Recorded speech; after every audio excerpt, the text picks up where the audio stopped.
अस्सलाम वालेकुम, मैं हूं अहमद अली और आप देख रहे हैं AIU and school learning hub. आज के इस वीडियो में हम डिस्कस करने वाले हैं 8616 स्कूल एडमिनिस्ट्रेशन एंड सुपरविजन के पास paper analysis and most repeated question जो पेपर में आए हैं वो डिस्कस करेंगे। पार्ट 1 पेपर को एनालिसिस कैसे करते हैं 8616 स्कूल एडमिनिस्ट्रेशन एंड सुपरविजन। हमारे पास पहला सवाल है define educational administration, describe scope of educational administration. ये सवाल जो ब्रेकन डाउन होता है दो पोर्शन में। First one, what educational administration means, क्या मतलब है उसका, जिसमें आपको चीज़ें एक प्रोसेस के थ्रू डिफाइन करनी है। Managing school, resource, staff, student and policies. और सेकंड वन में आपका लिखना है डिस्क्राइब स्कोप ऑफ एजुकेशन में क्या लिखना है, प्लानिंग, उससे व्हाट एरिया इज़ कवर्स, आपको कौन सी एरिया को कवर करना है, प्लानिंग करनी है, organising, supervising, decision making, finance, curriculum and discipline ETC, ये एरिया को आपको कवर करना है और इसकी डेफिनेशन लिखनी है, बिल्कुल एक्सप्लेन करनी है। और लास्ट में आपको सब चीज़ों को मर्ज करके बिल्कुल एक वाज़ा तौर पे स्कोप तौर पे बनाना है, लिखना है, ठीक है। और सेकंड जो सवाल है, explain the duties and responsibility of district education officer in public sector Pakistan.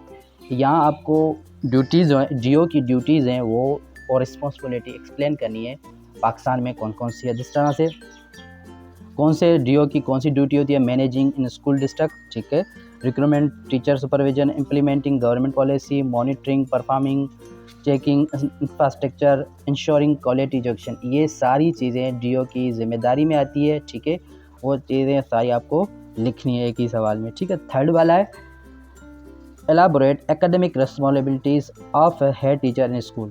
अब आपका जो हेड टीचर होता है, जो प्रिंसिपल है, HM, उसकी कौन सी जिम्मेदारियां हैं एकेडमिकली, वो है for example supervising teacher and learning, ठीक है, planning curriculum, improving teacher training, monitoring student progress, maintain exam standard. ये जो है ना रिस्पॉन्सिबिलिटी होती है आपकी HM की या प्रिंसिपल की, वो इन चीज़ों को मेंटेन करे, ठीक है। और फोर्थ वाला justify evaluate skills of a school principal use for his her subordinate teacher. आपको यहाँ एवेल्यूट करना है, एक किस्म का अकाउंटेबिलिटी चेक करनी है। This mean how does principal evaluate teachers work, principal अपने टीचर का किस तरह से वर्क बैलेंस करता है।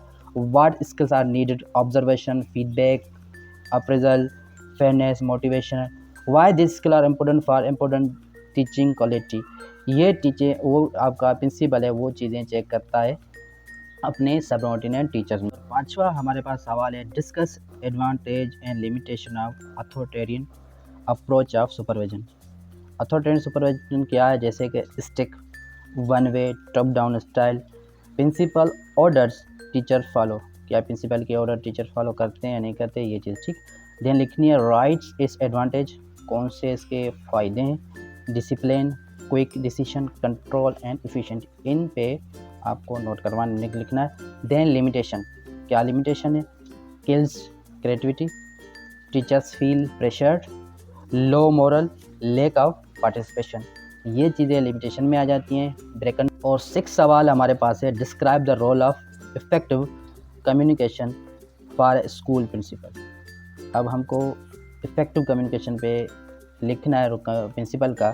This mean why communication is important in school administration, how a principal should communicate with teachers, student, parent and community, role of listening, feedback, meetings, notice, reports वगैरह, ये चीज़ें सारी आपको डिस्कस करनी है। सवाल number 7, elaborate some guidelines for a school head while supervising physical infrastructure of a school। इसमें जो HM है या प्रिंसिपल है वो स्कूल की नॉन एकेडमिक रिस्पॉन्सिबिलिटी को देखता है। For example maintaining classroom, furniture, electricity, playground, library, lab, washroom, इन चीज़ों को की रिस्पॉन्सिबिलिटी है, ठीक है। Ensuring safety, cleanness and proper facility for learning, वो उनकी जिम्मेदारी है, वो उन चीज़ों को सही तरह से ठीक करे और अपने जो है ना स्टडी का माहौल बिल्कुल अच्छा सा फैसिलिटेट करे। सवाल number 8, explain the use of ICT in monitoring and evaluation within school. Information and communication technology का क्या यूजेज है स्कूल में। For example internet app digital tool का क्या यूजेज है, monitoring teachers performance, evaluating student result, maintaining attendance, communication with parent, online test and reports वगैरह। ये जो टेक्नोलॉजी का यूजेज होता है स्कूल में, इन पे आपको लिखना है। ठीक है, इसी तरह से समझकर आप अपने जो है ना एग्ज़ाम को क्रैक कर सकते हैं और अच्छे नंबर ला सकते हैं। अब चलते हैं हमारा पास पेपर कौन से। नेक्स्ट हमारा जो पार्ट है पास पेपर के मतलब, ठीक है, ये पास पेपर आपकी स्क्रीन पे शो हैं। First, second, third, fourth and fifth, ये 8616 के पास पेपर हैं। इनमें आप सर्च आउट कर लेंगे कौन से मोस्ट रिपीटेड क्वेश्चन आए हुए हैं। अब चलते हैं मोस्ट रिपीटेड क्वेश्चन की तरफ। जी, मोस्ट रिपीटेड क्वेश्चन 8616 में कौन से सवाल हैं वो बार बार आए हैं। फर्स्ट वाला सवाल है, explain the concept of educational administration and scope. ये जो सवाल है इन पांचों पेपर में डिफरेंट लैंग्वेज के तौर पे आया है। फॉर एग्जांपल सेकंड में discuss the concept of administration, educational administration and it's different level. एक ही सवाल है मगर लैंग्वेज डिफरेंट है, वर्डिंग डिफरेंट है। Define educational administration, describe scope of educational administration, how will you define school administration, what is scope educational admission. ये एक ही सवाल है, डिफरेंट वर्डिंग के साथ आया मगर उसका मतलब सेम ही है, जिस तरह से मैंने आपको फर्स्ट ऑफ पेपर क्वेश्चन में बताया था। ठीक, इसी तरह से ये टोटल 15 सवाल हैं जो मोस्ट रिपीटेड आए मगर डिफरेंट वर्डिंग के साथ। ठीक है, ये थी आज की वीडियो, और मज़ीद वीडियो के लिए इस तरह के पास पेपर रिलेटेड वीडियो कोई भी चाहिए आपको, कमेंट में लिंक ज़रूर कीजिएगा और हमें सपोर्ट कीजिएगा। Thank you so much. अल्लाह हाफिज़।